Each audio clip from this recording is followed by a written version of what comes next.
Əməliyyatdan sonra insan psixologiyası dəyişirmi?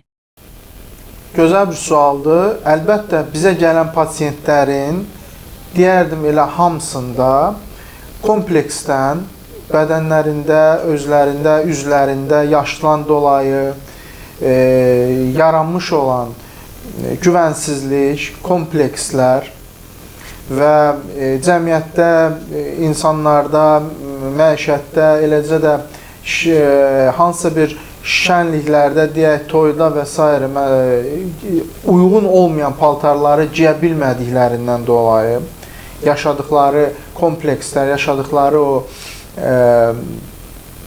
özlərinə inamsızlığın təsirindən təbii ki, bu əməliyyatlara çox müraciət edirlər. Və bunun da qarşısında bizdə olduqları əməliyyatlardan sonra o dəyişimə ki, məruz qalırlar, uğrayırlar və ondan sonraki yaranan, ondan sonraki daha doğrusu bərpa olan özgüvənləri həddindən artıq yüksəlmiş olur.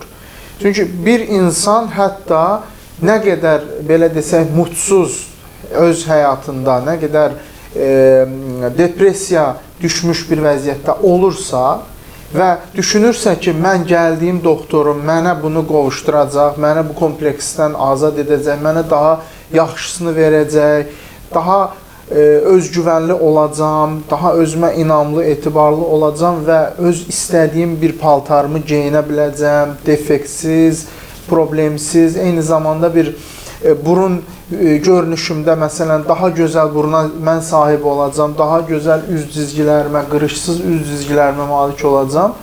Bu insana nələr verməz? Bu insana çox şeylər verir, dünyaları verir hətta. Çünki biz dəfələrlə bu sevincdən ağlayan pasiyentlərimizi yola salmışıq və dəfələrcə bizə minnətdarlıq və təşəkkür edən onlarla, yüzlərlə belə pasiyentlərimizi yola salmışıq. Bu bizim üçün çox gözəl bir motivasiyadır, çox böyük bir bizim də sevincimizdir. Bizim də işimizə olan sevgimizi və insanlara bəxş elədiyimiz sevincə görə özgüvənimizi həddindən artıq yüksəldir.